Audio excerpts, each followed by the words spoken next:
દેશનું ભવિષ્ય લટકી રહ્યું છે। નાનકડી જગ્યા પર પગ રાખીને જીવના જોખમે અભ્યાસ માટે જઈ રહ્યું છે દેશનું ભવિષ્ય। આદિવાસી વિસ્તારના લોકો જીએસટી ભરવા લાગ્યા છે, પણ તેમના વિસ્તારમાં એસટી બસ નથી આવતી તે હકીકત છે। અભ્યાસ કરવો છે, પણ અકસ્માતનો ભય સતત તોડાતો રહે છે। ખરેખર મારો દેશ બદલાઈ રહ્યો છે।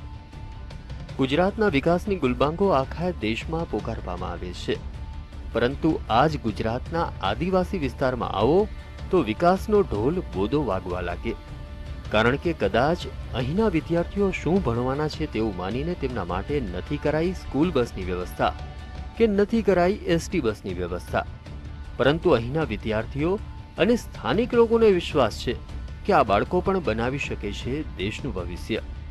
આ બાળકો પણ કરી શકે છે દેશનું નામ ઉજ્જવળ।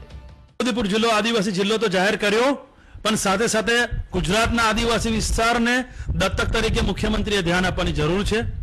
તેઓને નાનપણથી જ જો એજ્યુકેશન સારું આપવામાં આવશે તો હું એવું માનું છું કે ગુજરાત રાજ્યમાં બોર્ડમાં સૌથી ઉપર નામ કરવાની શક્તિ આદિવાસી વિસ્તારના બાળકોમાં છે। અમારે શાળામાં આવવા જવામાં પ્રોબ્લેમ થાય છે। અમે ડુમા ગામમાંથી આવવામાં પ્રોબ્લેમ પડે છે, તે ખાડા પણ હોવાથી મુશ્કેલીમાં પડીએ છીએ અમે। છોટાઉદેપુરના બોડેલીની શાળાઓમાં અભ્યાસ માટે આવતા આસપાસના ગામોના વિદ્યાર્થીઓની આ જ વરવી વાસ્તવિકતા છે। લટકીને ભણવા જવાનું, ઘરે પરત આવ્યા ત્યારે એમ લાગે કે આજનો દિવસ સલામત ગયો। નર્મદાની કેનાલને અડીને આવી ભયજનક રીતે અવરજવર કરતા વિદ્યાર્થીઓને કાયમ એવો જ અહેસાસ થાય છે કે ભણતર લેવું તો ભયજનક જ છે। તમામ વિદ્યાર્થી ટ્રીપોનું સંચાલન કરવામાં આવે છે।